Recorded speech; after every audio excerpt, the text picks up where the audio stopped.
बैठ करके बड़ी बड़ी बातें करना आसान है। ये चूनर धानी धानी भूल जाते, ये पुरवा की रवानी भूल जाते, जो आकर 4 दिन गांव में रहते तो सारी लंतरानी भूल जाते। सभापति महोदय, इलेक्टोरल बॉन्ड खरीदने के नाम छुपाने वाली सरकार, इलेक्टोरल बॉन्ड खरीदने वालों के नाम छुपाने वाली सरकार इन दिनों आम के ठेला लगाने वालों के नाम जानना चाहती है। मुझे तो होटलों, ढाबों या आम के ठेलों पर नेम प्लेट लगवाने वालों से पूछना है कि कभी खून की बोतल पर देखा है किसी का नाम लिखा हुआ? मुझे पूछना है कि क्या कोरोना के दौरान अपनी उखड़ती हुई सांसों के लिए ऑक्सीजन तलाशने वाले किसी इंसान ने ऑक्सीजन लाने वाले किसी इंसान से पूछा था कि ऑक्सीजन लाने वाला इंसान हिंदू है या मुसलमान है? मुझे पूछना है कि लावारिश लाशों के लिए कोरोना में कांधा देने वाले, चिताओं के लिए लकड़ियां सजाने वाले किसी इंसान से पूछा गया था उसका नाम, उसका मजहब?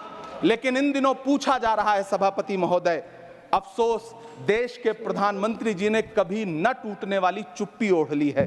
सभापति महोदय, जनता ने 63 सीटें कम क्या कर दी? ये सरकार तो अमृतकाल का नाम लेना ही भूल गई।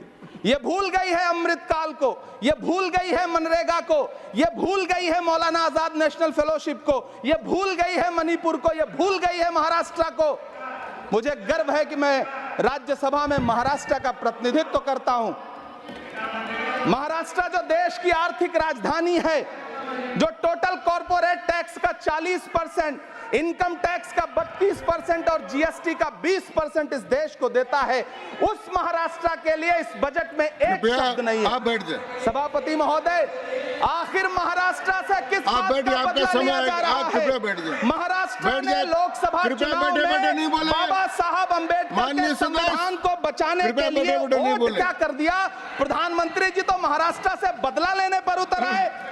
अब तो शायद उन्हें याद भी ना हो यवतमाल का वो दाभड़ी गांव, जहां 20 मार्च 2014 को वो किसानों के साथ चाय पर चर्चा करने गए थे और उनकी किस्मत बदलने के सपने दिखाए थे। उसी यवतमाल में पिछले 6 महीने में 132 किसानों ने आत्महत्या की है। सभापति महोदय, महाराष्ट्र में हर महीने 209 किसान आत्महत्या कर रहे हैं। राज्य सरकार द्वारा सौंपा गया आंकड़ा बताता है कि 1 जनवरी से 31 मई के बीच 1046 किसानों ने आत्महत्या की है। लेकिन अफसोस, इस बजट में महाराष्ट्र के किसानों के लिए कुछ भी नहीं है। किसानों से चिढ़ी हुई सरकार ने बजट में किसानों के एमएसपी की लीगल गारंटी नहीं दी। लेकिन याद रखिएगा, जो किसान का नहीं वो हिंदुस्तान का नहीं।